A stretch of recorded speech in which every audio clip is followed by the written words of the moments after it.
Welcome to Yoga Therapy with Ashley, where we blend therapeutic insight with mind body practices to support emotional well being. Today, we're diving into a big question.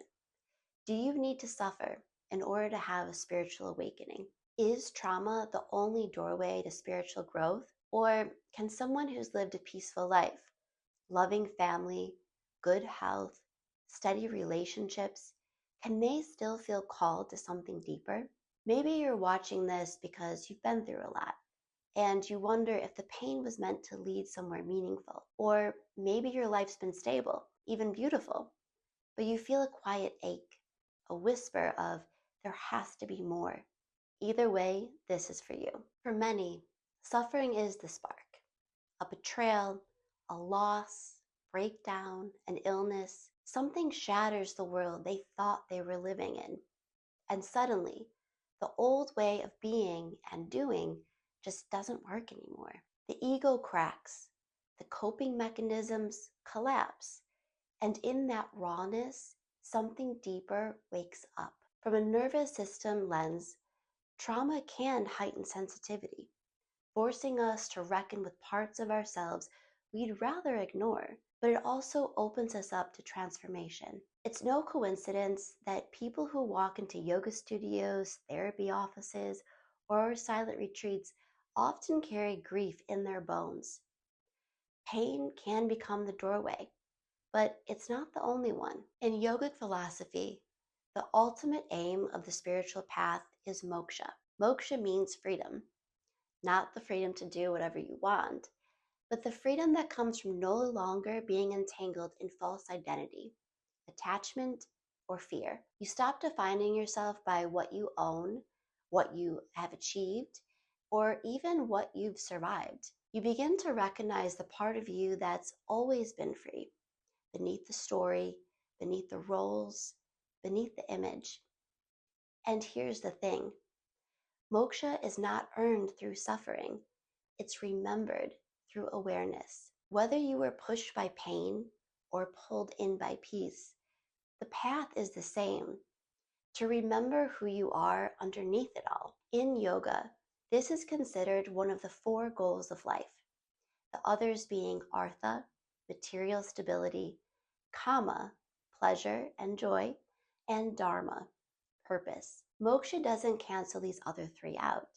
It arises naturally when you've touched the outer world fully and then start to feel ready to go inward. So, why does it feel like everyone on the spiritual path has been through something heavy? Because when your world falls apart, you start asking deeper questions. And because healing work and spiritual practice often overlap, especially when trauma is involved. But that doesn't mean those who haven't suffered are shut out or can't have a spiritual awakening. The peaceful person may arrive more gradually, less thunder, more stillness. But the destination is the same. One person was pushed, one person was called, and both end up free. So, wherever you are in your story, I invite you to pause and reflect. Take a breath and ask yourself, when do I feel most free? What am I still clinging to for identity? Who would I be without needing to be someone at all? These aren't quick questions, but they do open the door, not to escape life, but to fully live in it. Because moksha isn't about leaving the world behind, it's about remembering your wholeness while still being here on earth. Now, let's flip the story. Imagine someone who grew up feeling safe, loved, and mirrored. They built a peaceful life. They're not running from anything. They're not trying to heal from anything. But over time, a quiet longing starts to rise, not because anything is wrong, but because something wants to be remembered. I've seen this too. Clients who have stable homes, healthy kids, fulfilling careers, and yet they find themselves staring out the window asking, is this it? Not out of boredom, but out of a deep soul level curiosity. Because awakening isn't always about overcoming pain. Sometimes it's about honoring that inner whisper that says, there's more. And here's a tender truth: even if you haven't experienced trauma, awakening can still feel disorienting. There's grief in letting go of identities, confusion, and realizing that what you built your life upon isn't the whole story and doesn't make you fully happy. That discomfort doesn't mean something's wrong. It means you're paying attention. And attention is the beginning of freedom. So, whether you were cracked open by pain, or softened by love, or slowly ripened over time, you are not behind. You're right on time.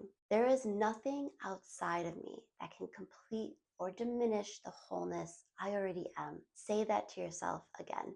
There is nothing outside of me that can complete or diminish the wholeness I already am. Sit with that feeling. See how it resonates, and let me know in the comments. If this resonated with you, consider subscribing. New videos drop every Friday. Thanks for being here, and I'll see you next time.